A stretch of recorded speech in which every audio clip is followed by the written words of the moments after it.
दर्शकों नमस्कार, मैं हूं बिंदुसार पांडे और आप देख रहे हैं सोशल स्प्रिट। जय हिंद, जय भारत, जय संविधान। मौजूदगी है दारुल सिपा हजरतगंज लखनऊ में। बात करेंगे उत्तर प्रदेश आगामी चुनाव विधानसभा 2027 की। बहुजन समाज पार्टी ने उत्तर प्रदेश चुनाव के मद्देनजर पूरी तरह से कमर कस ली है और लगातार बसपा सुप्रीमो सुश्री बहन मायावती जी बैठकें कर रही हैं। बैठकों का दौर जारी है। इसी क्रम में बसपा की कल फिर बैठक प्रदेश स्तर की हो रही है और इस बैठक को लेकर के जनता की क्या राय है, जनता क्या सोचती है, इस पर जानेंगे जनता की राय। इसी पर करेंगे आगे जनता से।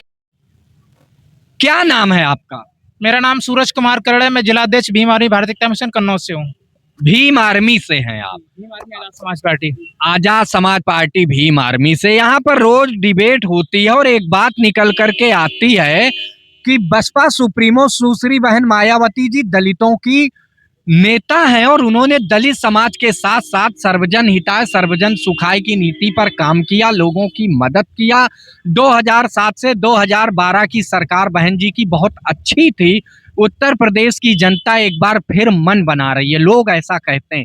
क्या लगता है आपको 2027 में कौन बनाएगा सरकार? 2027 में चंद्रशेखर भैया आजाद समाज पार्टी के राष्ट्रीय अध्यक्ष हैं, वही सरकार बनाए हैं, क्योंकि बहन जी अपने रास्तों से भटक गई हैं, मेन मुद्दों से भटक गई हैं और जो मानवर साहब बाबा साहब का उद्देश्य था उन उद्देश्यों से भटक चुकी हैं।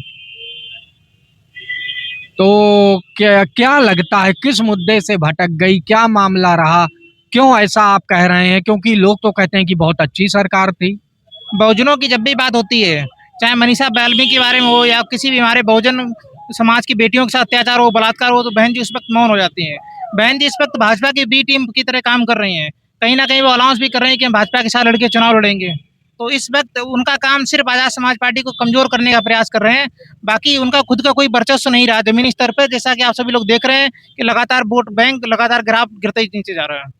क्या कहेंगे? आरोप बड़ा लगा रहे हैं, कह रहे हैं कि बहन जी तो भारतीय जनता पार्टी की बी टीम है और दलित समाज के लिए काम केवल चंद्रशेखर रावण जी करते हैं। देखिए, राजनीति में सब कुछ जायज है और चूंकि बहन कुमारी मायावती जी के पास अनुभव ही है, बांट करके कभी शासन जो है, अगर जिस तरीके से चंद्रशेखर रावण आजाद समाज पार्टी नारे लगाती है, ब्राह्मणों भारत छोड़ो, उन्हें पता होना चाहिए। रुक जाइए, एक मिनट रुक जाइए, एक मिनट। आपके वक्तव्य में मैं नहीं बोला, आप मेरे वक्तव्य। इसी समाज ने बाबा साहब भीमराव अंबेडकर को 1952 के चुनाव में नारायण और निमोलकर से जो है चुनाव हरवा दिया था और ये लोग नहीं चाहते थे कि वो संसद भवन तक पहुंचे और वही समाज आज उनकी फोटो लेके मरने के बाद उनकी टीआरपी बेचने में लगातार जुटी हुई है। मैं क्लियर कर देता हूं कि भीम आर्मी आजाद समाज पार्टी ब्राह्मणों के खिलाफ नहीं है, ठाकुरों के खिलाफ नहीं है। हमारा उद्देश्य सिर्फ ब्राह्मणवाद, जो एक वो विचारधारा जो ये समझती है कि बाकी लोग छोटे हैं, ब्राह्मणों के खिलाफ कभी। अच्छा, एक प्रश्न आपसे लेंगे। नारा लगता है और विशेष तौर पे चंद्रशेखर आजाद जी के मंच के मौजूद रहने के दौरान लगता है ब्राह्मणवाद की छाती पर बिरसा फूले अम्बेडकर, ये नारा आप सुने? बिल्कुल। आपको क्या लगता है कि अंबेडकर जी सिर्फ एक जाति के महापुरुष? नहीं, हमारी लड़ाई सिर्फ किसी व्यक्ति से नहीं है, हमारी लड़ाई विचारधारा से है। हमारी लड़ाई कभी व्यक्ति से रही नहीं है। ब्राह्मण और ब्राह्मणवाद अलग अलग है। आप समझिए कि ब्राह्मण एक व्यक्ति हो गया, लेकिन वो विचारधारा जो ये समझती है बाकी 85% SC ST OBC हैं उनकी पैरों के नीचे है, वो सिर्फ विचारधारा का विरोध करते हैं, हम किसी व्यक्ति का विरोध नहीं करते हैं। देखिए, ईश्वर चंद्र विद्यासागर, दयानंद सरस्वती, हाँ शॉर्ट में ही रख रहा हूँ, दयानंद सरस्वती और राजा राम मोहन राय, ऐसे तमाम समाज सुधारक हुए, यहाँ तक कि विश्वनाथ प्रताप सिंह ने ही मंडल आयोग की रिपोर्ट लागू की और रंगनाथन मिश्रा ने इसको बनाया। मैं पूछना चाहता हूं कि चंद्रशेखर रावण जी ने कितनी बार इन महान विभूतियों का जो है माल्यार्पण किया और कितनी बार इनका नाम लेते हैं जो अपने समाज से खुद टकरा गए। क्या कहना चाहेंगे यादव जी? चंद्रशेखर रावण के का बता रहे हैं कि वो सरकार बनाएंगे, लग रहा है कि चंद्रशेखर रावण जी उत्तर प्रदेश में सरकार बनाएंगे? देखिए, चंद्रशेखर जी आम जनता की आवाज उठा रहे हैं, सही है, वो उभरते हुए नेता हैं और सांसद हैं नगीना से, तो अच्छी बात है। लेकिन वर्तमान स्थिति यह है कि उत्तर प्रदेश में समाजवादी पार्टी सबसे मजबूत विपक्षी दल है, उसके 105 विधायक हैं वर्तमान में, उसको 1 गुना मेहनत करनी है और लोगों को 200 गुना मेहनत करनी है। अभी आप बसपा बसपा बहुत चिल्ला रहे थे, आजकल 1 मिनट, ये ब्राह्मण जितने हैं इस समय, वो केवल जो है बहुजन समाज पार्टी की तारीफ कर रहे हैं, इसलिए कर रहे हैं कि वोट का बिखराव हो जाए, भारतीय जनता पार्टी फिर जीत जाए। जो ये तकनीक अपना रहे हैं, ये तकनीक काम आने वाली नहीं है। अब जनता जान गई है कि भारतीय जनता पार्टी की कौन लोग जो है सत्ता से बाहर कर सकते हैं, उन्हीं को वोट करेगी। चूंकि अब की बार भारतीय जनता पार्टी को उखाड़ फेंकना है और इंडिया गठबंधन की सरकार बनाना है। सबसे बड़ी बात है समाजवादी पार्टी और इंडिया गठबंधन यानी कांग्रेस, और उसमें मुझको लगता है कि चंद्रशेखर आजाद भी आएंगे। चूंकि अभी जो लड़ाई है, ये लड़ाई अभी परिदृश्य पे पूरा जो है आई नहीं है सामने। अभी सब लोग अपनी अपनी रणनीति तय कर रहे हैं किस तरह से भारतीय जनता पार्टी को उखाड़ फेंका जाए। सबसे जरूरी है भारतीय जनता पार्टी सत्ता से बाहर जाए, किसी का और सरकार बने, चाहे जिसकी सरकार बने, लेकिन भारतीय जनता पार्टी बाहर जाए। दोनों कसाई हैं भाई, एक कसाई के हाथ से देकर दूसरे के कसाई के हाथ में अगर बकरा दे दिया जाएगा तो भी क्या फायदा। हमारे लिए तो भारतीय जनता पार्टी भी वैसी है, सपा भी वैसी है। बाबा साहब और जितने महापुरुष थे उनका नाम बदलने का काम आपकी सपा कर रही है। पीडीए के नाम से घोटाला आप लोग कर रहे हैं, 37 सीटें पीडीए के नाम से ले तो लिए हैं, और जब पीडीए की बात आती है, दलित समाज की बात आती है, मुस्लिम समाज की बात, तो उठाने वाले सिर्फ चंद्रशेखर भैया हैं। और आप जो कह रहे हैं कि हम लोगों को 200 गुना मेहनत करना पड़ेगा, आपकी जानकारी के लिए बता देते हैं कि हम लोग जिस जिले में मेहनत करते हैं, जिस जिले में रैली करते हैं, 3 लाख लोगों से 2.5 लाख लोगों से कभी भीड़ कमी नहीं हुई थी। हम लोग कन्नौज में करवाई थी, कपूरपुर में, आप देखिएगा तो 2.5 लाख लोगों से कम नहीं हुई थी। इतना चंद्रशेखर भैया और नरेंद्र ये सारे नेता मिलकर इकट्ठे नहीं कर पाते हैं, उतना चंद्रशेखर भैया की रैली में अकेले हो जाते हैं। और जब तक माननीय अखिलेश यादव जी अपनी विचारधारा नहीं सुधारेंगे, जैसे हमारे यहाँ तिरवा मेडिकल कॉलेज है, उसका नाम बाबा साहब के नाम से था, इन्होंने तुरंत बदल के राजकीय मेडिकल कॉलेज कर दिया। जब इनको बाबा साहब के नाम से नफरत होने लगी, अब उन्हें लग रहा है कि 80 लोगों का वोट जरूरी है, तब बाबा साहब की तस्वीरें, नहीं तो आज से पहले आप देखिएगा किसी की पोस्टर बैनर में बाबा साहब की फोटो नहीं लगती थी। आएंगे आपके पास, अभी आप ब्राह्मण पर, हाँ आप ही पे आ रहा हूँ, आप ही पे आ रहा हूँ। लाल के हसीन सपने बहुत लोग देखे हैं इस धरा पे, और कहाँ है लोग? कोई 4 सीट जीत के आया तो चला गया, कोई 12 सीट के लड़िए, सारे लोग लड़िए, लेकिन जो मजबूत होगा उसी की तरफ लोग जाएंगे। अब की बार भारतीय जनता पार्टी को सत्ता सुखाड़ फेंकेंगे। यादव जी, अभी आप आरोप लगा रहे थे कि ब्राह्मण बसपा कर रहा है, वोटों का बिखराव कर रहा है। अब एससी जाति से आप बिलोंग करते हैं और आपका साफ कहना है कि पीडीए सिर्फ जो है जनता को गुमराह कर रही, दलितों के नाम पे राजनीति कर रही है। अम्बेडकर कॉलेज का नाम को मैं बता रहा हूँ, जहाँ के हैं कन्नौज के, वहाँ कितनी सीट जीत के आएंगे पहले ये बतावें। कन्नौज हुआ, मैनपुरी हुआ, आजमगढ़ हुआ, बलिया, बस्ती, बहराइच और गाजीपुर से गाजियाबाद तक कई सीट जीत के आएंगे। ये लोग अभी हवा मुड़ रहे हैं और हवा मुड़ते रह जाएंगे। धरातल पे जो काम करेगा वही जीतेगा। धरातल पे कौन काम कर रहा है ये सब जानते हैं, अब आप भाग रहे हैं। नहीं भागेंगे नहीं यादव जी, बड़े वक्ता है, आप बताएं। अभी दलित जमीन स्तर पे कौन काम कर रहा है? आप कह रहे हैं ना कि मजबूत को चुनो, मजबूत को क्यों चुनो? जनता उसको चुनेगी जो काबिल होगा, जो उसके सुख दुख में साथ खड़ा होगा। अब पता लगा सुख दुख में साथ खड़ी हो रही भीम आर्मी, सुख दुख में साथ खड़ी हो रही है आजाद समाज पार्टी। तो अब वो समय चला गया है कि पीडीए के नाम से मूर्ख बना लो, दलितों को मूर्ख बना लो, ओबीसी वालों को अब ओबीसी समाज भी जाग रहा है, एससी समाज भी जाग रहा है। उन्हें पता है कि जो हमारे हक अधिकार की आवाज उठाएगा, हमारी लड़ाई करेगा, कहीं भी मामला फंसेगा, वहाँ हम लोग मदद करेंगे, तो वोट उसी को दिया जाएगा। और पीडीए के नाम से अब जनता मूर्ख नहीं बनेगी। दलित समाज अखिलेश यादव के बहकावे में नहीं आएगा। क्या मैं फिर से दोबारा पूछिए? पीडीए के नाम से दलित जनता अब गुमराह नहीं होगी, वो आजाद के ही साथ रहेगी। अखिलेश यादव जी ने बाबा साहब भीमराव अंबेडकर जी के नाम पे बने कन्नौज मेडिकल कॉलेज का नाम बदल दिया। तो क्या आपको क्या लगता है पीडीए समाज क्या करने वाला है? पीडीए समाज जागरूक हो चुका है। आपने देखा नहीं था कि 2024 के लोकसभा चुनाव में प्रभु राम जी का हाथ दामन थाम कर ले गए थे वहां तक महफिल लूटने के लिए। आपने देखा था ना आप भी कि प्रभु राम का हाथ पकड़कर महफिल लूटने गए थे, लेकिन यही पीडीए के लोगों ने प्रभु राम का मान मर्यादा रखी और ऐसा सबक सिखाया कि उल्टा यहाँ तक भेज दिया। वो अभी दुख भूले नहीं है पत्रकार महोदय, अभी वो दुख भूले नहीं है। आपको क्या लगता है कि पीडीए समाज जागरूक हो गया? उसको पता है कि 400 का नारा देने वाले लोग हमारे साथ कुछ भी कर सकते हैं, हम लोग बदलने बदलने वाले लेकिन आप दलित समाज से आते हैं और आप आरोप लगा रहे हैं कि भाजपा की ही तरह तो कसाई सपा भी है, तो सपा पर विश्वास कैसे करेगी पब्लिक? देखिए, मैं सपा का कोई प्रवक्ता नहीं ना, मैं सपा का कार्यकर्ता हूँ, लेकिन मैं बात बता रहा हूँ। देखिए, जैसे आप भी काम करते हैं, मैं भी ग्राउंड लेवल पर काम करता हूँ, और जितना मैं ग्राउंड लेवल पर काम करता शायद पत्रकार महोदय आप उतना काम ना करते हैं। तो मैं लगातार जमीनी स्तर पर रहता हूँ, लोगों से मैं बातचीत करता हूँ। देखिए, सबसे बड़ी बात है कि आज के दौर में जो मीडिया पर बोलता है, अगर भाजपा की कोई बुराई करता है तो उस पर अंकुश लगाया जाता है। जनता थोड़ा डर रही, दबाव रही है, लेकिन अगर जमीनी स्तर पर काम करो, आप निकलोगे, तो लोग सोचते हैं कि 27 में जो चुनाव आ रहा है परिवर्तन होना चाहिए। लोगों को महंगाई, बेरोजगारी लोगों को बहुत परेशान करी, लोग बहुत पीड़ित है, और ये जो 5 किलो का अनाज है, इससे किसी का भला नहीं होने वाला है। आप कहीं भी चले जाइए, लोगों से बातचीत करिए, आपको जमीनी हकीकत खुद पता चल जाएगी। आने वाले समय में हमारे देश के लोगों ने, हमारे प्रदेश के लोगों ने भाजपा का भी शासन देख लिया, सपा का भी शासन देख लिया, बसपा का भी शासन देख लिया।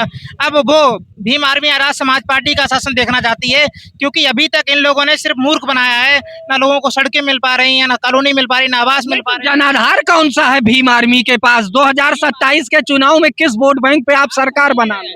जो जिन पार्टियों की आप बात कर रहे हैं, जिन पार्टियों की आप बात कर रहे हैं, वो सैकड़ों साल पुरानी है और 20 साल पुरानी है। हम अभी 5 साल में अपने इतना दिखा दिया, हमारे पास इतना जन सैलाब है। आप समझिए जो 27 का चुनाव होगा, इसमें आपको एक परिवर्तन दिखेगा उत्तर प्रदेश। सैलाब वोटों में तब्दील नहीं होता ना। चंद्रशेखर रावण जी गोरखपुर से चुनाव लड़कर तो देख चुके। हमें 200 साल भी तो नहीं हुए हैं, अभी सैकड़ों साल भी तो, अभी तो मुश्किल से 5 साल हुए हमारी पार्टी को।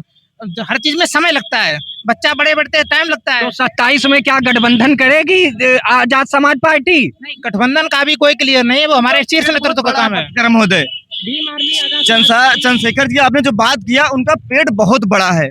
इतना बड़ा पेट हमें नहीं लगता कि किसी उत्तर प्रदेश में किसी का लेता होगा। मैं बात करूं, मैं झारखंड में गया था, मैं झारखंड में देख रहा था कि आजाद समाजवादी पार्टी के लोग वहां पर प्रचार कर रहे थे। अगर उत्तर प्रदेश में उनका इतना बड़ा पेट है, कौन पेट भरकर आप बताइए? अगर आप 2 रोटी खाते हैं, 10 रोटी मांगे कोई दे पाएगा? अभी उत्तर प्रदेश में अभी इनको किसी से गठबंधन करना होगा तो पता क्या कहेंगे, अपना खुद सीट नहीं जीत पाए हैं। 22 में नहीं जीत पाए थे, 24 में हालांकि उनको वहां जीत के अच्छा है, मुझे लगा वो सांसद बने, अच्छी बात है। लेकिन अभी जब 27 का विधानसभा चुनाव होगा तो लोग पता क्या कहें, कहीं 50 सीटें दे दो, 40 सीटें दे दो, 50 सीटें, ऐसे वो सीटें मांगेंगे। वो गठबंधन नहीं करना चाहते। वो आपके पता लगा आपके पास 8 लोग हैं और दूसरे के पास 2 लोग हैं, तो अपना हिस्सा लोगे कि नहीं लोगे? अब हिस्सेदारी लेना या नहीं देना, अगर हिस्सेदारी जब बनती है जब बराबर की बात हो।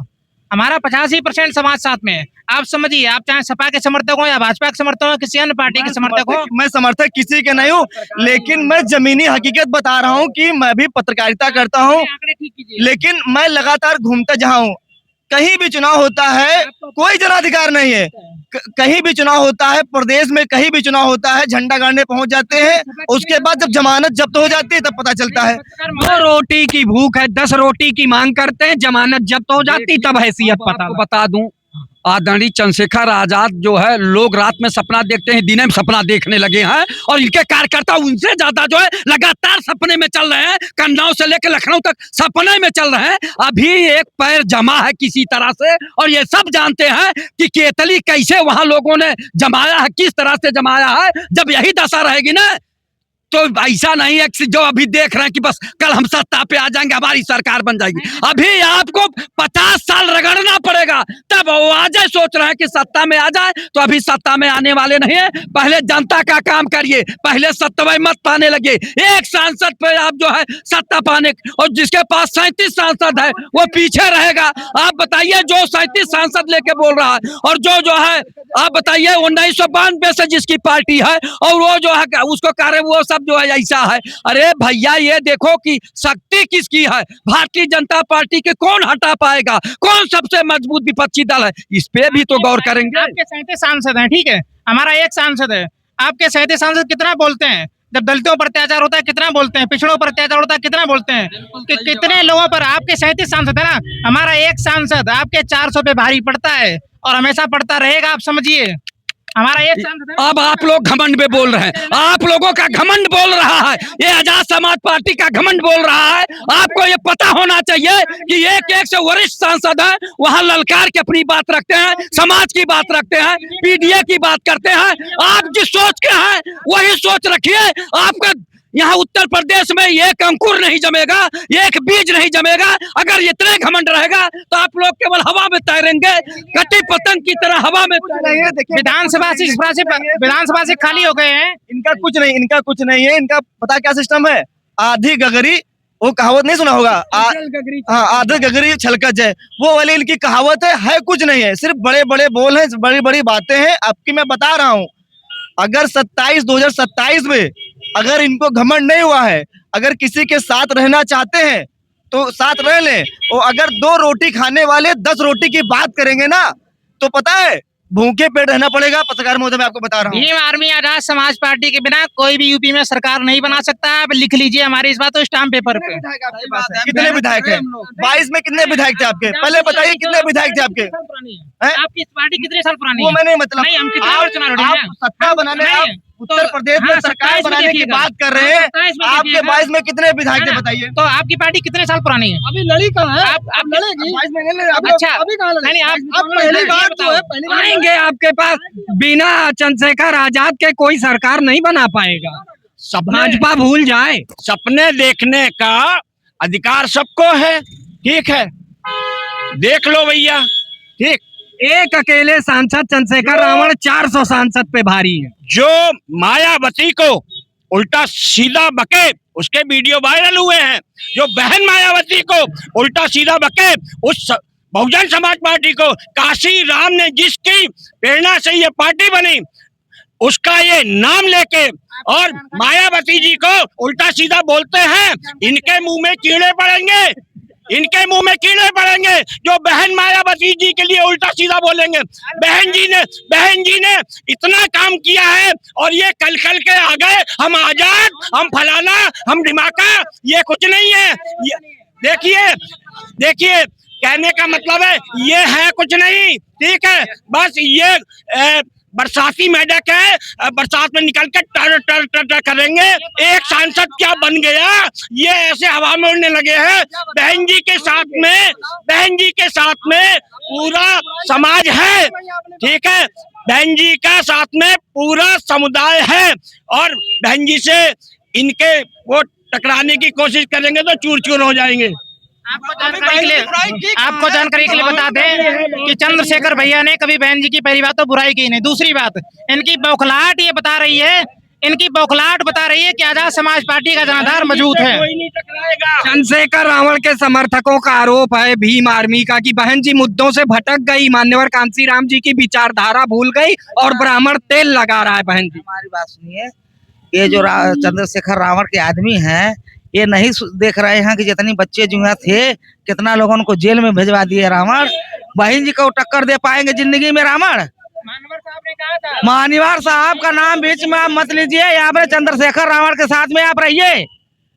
चंद्रशेखर रावण ये नहीं है कभी एक सांसदी लेके कह दो कि अपने सांसदी लेके बैठे रहे।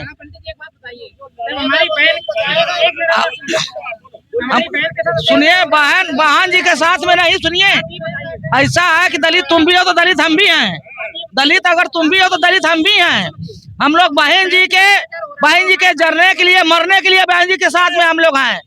चंद्रशेखर रावण हम लोग के लिए कुछ नहीं कर सकता है, हम किसी नेता के लिए लड़ने के लिए नहीं। आखिर में चंद्रशेखर रावण ने जितनी युवाओं लड़कन को जेल में भेजवाया, आखिर में पढ़ाई लिखाई बच्चों लोगों को नुकसान हुआ कि नहीं? क्यों जेल में भेजवाया? क्यों? जब हमारी बहनों के साथ अत्याचार हो रहा हो, हमारे भाइयों के साथ अत्याचार हो रहा हो, तब जो खड़े रहे वो नामर्द हैं। भीम आर्मी वाले हमेशा ही ढाल बने, बहुजन समाज वाले हैं, समाज की ढाल बन के खड़े हुए हैं। अगर ये भीम आर्मी के लोग नहीं होते, जो बहन जी की सरकार में अगर किसी का जो अगर बेटियों बहन का उत्पीड़न किया था, उसको एक एक बहन जी ने सबको जेल भेजवाई थी। सत्ता में कहने का मतलब है सत्ता तो आती जाती रहती है, सत्ता आती जाती है। तो आपको बहन जी के नहीं, जब सत्ता जाने के बाद बहन जी चुप क्यों हो गई? किसी की बाप की बपौती सत्ता नहीं है। सत्ता आज बीजेपी की है, कल कांग्रेस की है, परसों सपा की है, नर्सों के रेट में बसवा जाएगी। तो बहन जी सरकार जाने के बाद चुप क्यों बैठ गई? उनको समाज के लिए काम करना चाहिए था, बहुजन समाज को साथ में। वही तो हम कह रहे हैं कि इतनी जमाने अगर भाजपा नहीं आई तो भाजपा वाले सोए थे। चंद्रशेखर भैया की कितनी रैली होती है? हर रोज एक रैली होती है। बहन जी जो कर रहे हैं, वो चंद्रशेखर भैया जो कर रहे हैं ना, और दलितों को और पीछे कर रहे हैं। जिस मोहल्ले में रहती होंगी शायद उसमें भी लोगों के साथ तो भीम आर्मी ही पहुंचती होगी, बसपा वाले नहीं पहुंचते हैं। भीम आर्मी की हम लोग के यहाँ जरूरत नहीं है, जो भी आजमगढ़ जिला में अपने हक अधिकार के लिए अगर लड़ाई लड़ने पड़े तो उसको मुकदमा नहीं कहते हैं। हम लोग बहन जी के लिए लड़ते हैं। नहीं, आप लोग चंद्रशेखर रावण के साथ लड़िए, आप लोग लड़िए, हम लोग नहीं मने कर रहे हैं।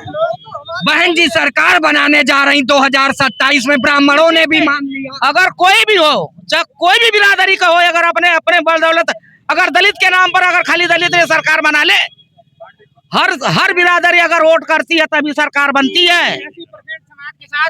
85% समाज के साथ मानवर साहब ने 64% वोटों के साथ 2007 में बहन जी को पूर्ण बहुमत से सरकार बनाई थी, आप भूलिए मत। लेकिन बहन सुश्री मायावती जी का जो कार्यकाल रहा है, सराहनीय रहा है। जिंदगी में नहीं पाएंगे, अभी कभी जिंदगी में नहीं पाएंगे।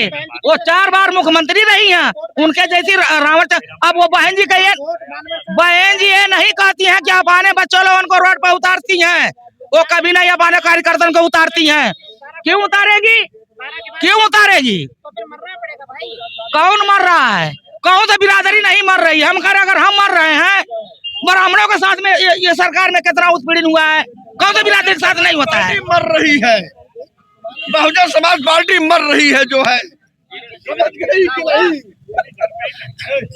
कहने का मतलब है आज का ब्राह्मण समुदाय भी एक बार सोचने पे मजबूर हो गया है कि हमको अगर मायावती के साथ में जाना पड़ेगा तो हम जा सकते हैं, लेकिन ये आजाद समाज पार्टी ये 300-400 लोगों को इकट्ठा कर देते हैं और जब पुलिस आती है तो खुद भाग जाते हैं, उनके पिछवाड़ों पे इतनी लाठियां पड़वा देते हैं और बाद में कहते हैं कि ये हमारे साथ में नहीं थे। अपने हक अधिकार के लिए अगर लड़ाई करनी पड़े तो मुकदमा लग जाए तो कोई दिक्कत नहीं है। अपने हक के लिए लड़ाई करनी पड़ती है, अपने हक के लिए लड़ाई दुनिया करती है, मगर अगर मैं कह रही हूँ खाली दलित ही, अगर दलित ही के नाम से अगर कोई फुल बहुमत सरकार बना ले, अगर बीजेपी की सरकार बनी, अपने हक की अधिकार नहीं है। अगर बीजेपी ने बनाई है सरकार, क्या खाली ठाकुरों भूयारन क्या पंडितों के नाम से सरकार बनाई?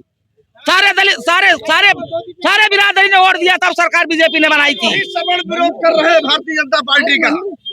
देखिए यहाँ ये लोग ऐसे हैं, हमारे मिश्रा जी और अजय दीप भाई जो है यूजीसी के विरोध में पिटे और भारतीय जनता पार्टी ही यूजीसी बिल गाइडलाइंस लाई और पिटे और इनके कपड़े भी फाड़ दिए गए। कपड़ा फाड़ा करके भारतीय जनता पार्टी ने उखाड़ा और ये लोग गुड़ खा रहे हैं, गुलगुले से परहेज कर रहे हैं, ये यूजीसी का समर्थन कर रहे हैं और भाजपा का विरोध कर रहे हैं। यानी कि ये कह रहे हैं कि रसगुल्ला खाएंगे और शक्कर लाओगे तो कह देंगे कि हमको डायबिटीज है। अगर ये यूजीसी का समर्थन करते हैं तो भाजपा को वोट दें, और अगर विरोध करते हैं तो बहन मायावती को वोट दें, क्योंकि बहन मायावती ने ही सबसे पहले ये कहा कि ब्राह्मणों के साथ सवर्णों के साथ भी अत्याचार नहीं होना चाहिए। राजा वह जो प्रजा को समान समझे। देखो ऐसा है, पंडित जी बता रहे हैं कि अभी हम लोग पिटे हैं पुलिस के द्वारा। हाँ, पुलिस ने मारा, कपड़ा फाड़ा, बस में बिठाए, लाद के लेके जा रहे थे, लेकिन हम लोग गुंडाई तो करना है। शांत रहो भाई, हम लोगों को तो गुंडाई करना है। वो जानते हो जैसे लेके जब 4 बाग पहुंचे थे, गाड़ी खोलो, हमने कहा शीशा पीछा तोड़ डालेंगे, उतारो नीचे। हम लोगों को उतर के नीचे भाग आए। हम लोगों को रोक पाएंगे, समर समाज को रोक पाएंगे भैया। और ये कपड़ा फाड़ने से क्या होता है? जो मारा जाएगा वही नेता बनेगा। हम लोग डरने वाले नहीं है, मार खा के नेता बनेंगे। जब तक हमारे इस बदन में एक एक रक्त, एक एक खून है, एक एक बूंद रहेगा, तब तक हम लोग अपने समाज के लिए लड़ते रहेंगे। जैसे कि मायावती अपने समाज के लिए लड़ती है, जैसे कि चंद्रशेखर अपने समाज के लिए लड़ता है, अखिलेश यादव लड़ते हैं, वैसे हम लोग सबड़ समाज के लिए। मेरा नाम अजय दीप श्रीवास्तव है। मैं श्रीवास्तव नहीं, श्रीवास्तव क्षत्रिय और ये क्या कहते हैं बस। और सब लोग जितने लोग रहेंगे, सब लोगों को एक साथ में रह करके हम लोग 20% इकट्ठा हो गए। ये भाजपा की सरकार ने हम लोगों को तोड़ दिया। नहीं, हम लोग साथ में बैठकर खाना खाने वाले लोग हैं। 80% हम लोग लेकर चलते थे, लेकिन भारतीय जनता पार्टी की सरकार ने ऐसा तोड़ा कि पूरा छिन्न भिन्न कर दिया। और ये चलेगा नहीं। जब चुनाव आएगा तो 80% पूरा हिंदू इकट्ठा होकर देने का वोट काम करेगा। ये सब राजनीति चलेगी नहीं। अब अभी तो आप जाति गिना रहे हो, आप ही लोग तो आप हिंदू हो तो यूजीसी का विरोध क्यों कर रहे हो? ब्राह्मणों भारत छोड़ो, जय भीम का नारा लगा रहे हो, क्यों नहीं गए? उन्नाव गए, सुनो, उन्नाव गए आप लोग? उन्नाव में मुसलमानों ने, उन्नाव में मुसलमानों ने दलित महिला के घर में घुस के मारा। कोई क्या उन्नाव में दलित महिला को क्यों कर रहे हो? तो यूजीसी का विरोध क्यों कर रहे हो? विरोध कर रहे हैं? क्यों? आप समर्थन कर रहे हो? मैं भी समर्थन कर रहा हूँ। SC/ST ओबीसी हिंदू नहीं है, नहीं SC/ST ओबीसी हिंदू नहीं है। आप ये बताइए दलित हिंदू नहीं है, पिछड़ा हिंदू नहीं है। यूजीसी का समर्थन मैं करूंगा, मैं करूंगा, लेकिन फर्जी फंसाने वाले को फांसी हो, ताकि फंसाया न जाए किसी को। क्या गलत मांग है? यदि जो है किसी का उत्पीड़न होता है तो उस पर कार्रवाई हो, जो बिल्कुल नहीं। अभी आप कह रहे हैं मैं हिंदू हूँ, 80% हिंदू हैं, जब SC/ST ओबीसी की बात आ रही है, 50,000 आप समझिए। बंजा परिवार छूटा है अभी दिल्ली में। उन्नाव में दलित बेटी का, उन्नाव वाली घटना बताइए। अरे भैया जानते नहीं है, ये नहीं जानेगा, दलित मारा जाके नहीं जाएंगे। ये लोग बड़े बड़े नेता, सुनो भैया, दलित हिंदू है कि नहीं है? लड़ रहे हैं। दलित हिंदू है, दलित हमारा भाई है। सुनिए, दलित से ज्यादा, सुनिए, दलित से ज्यादा शोषण कभी नहीं हुआ, दलित से ज्यादा शोषण किसी का नहीं हुआ। सुनो, मैं बता रहा हूँ, सुनो पहले यार, मैं बता रहा हूँ, लेकिन फर्जी फंसाओ ना, फर्जी फंसाने काम मत बनाओ। हमारे किसको? रोहित वेमुला का नाम सुना है? हाँ, कौन से जात के थे? रोहित वेमुला का नाम कौन से जात के थे? किस समाज के थे? ओबीसी थे। अरे जाके पता करो पहले कौन समाज के थे। ये बताइए ना, आपको भी जानकारी नहीं है? क्रिश्चियन था, जो लोग ये बत- दलित लोग क्रिश्चियन। आप ये बताइए रोहित वेमुला के साथ अन्याय हुआ कि नहीं हुआ? हम क्रिश्चियन नहीं है, हम मुसलमान नहीं है, हम हिंदू हैं, हिंदू। मुसलमान भी तो भाई है, मुसलमान भी तो भाई है। आप जा रहे हैं ना? मुसलमान तुम्हारा भाई होगा। और तुम्हारा पहला तो मारा तो भी काटा तो भी मुसलमान जाके काटा उन्नाव में, उन्नाव में जाके काटा। उन्नाव में काटा चंद्रशेखर आजाद जी क्यों नहीं बोले, क्यों भी अरे सब बोलते हैं, आप सुनते नहीं हो। आर्मी के नेता जो है जोगेंद्र नाथ मंडल है, और वह भारत का एक और टुकड़ा कराना चाह रहे हैं। ऐसा इन्हें लग रहा है हम लोग किसी जाति धर्म नहीं देखते होते हैं। मुस्लिम समाज सब थोड़ी ना गलत होते हैं। नहीं, सभी पंडित भी तो सही नहीं होते हैं।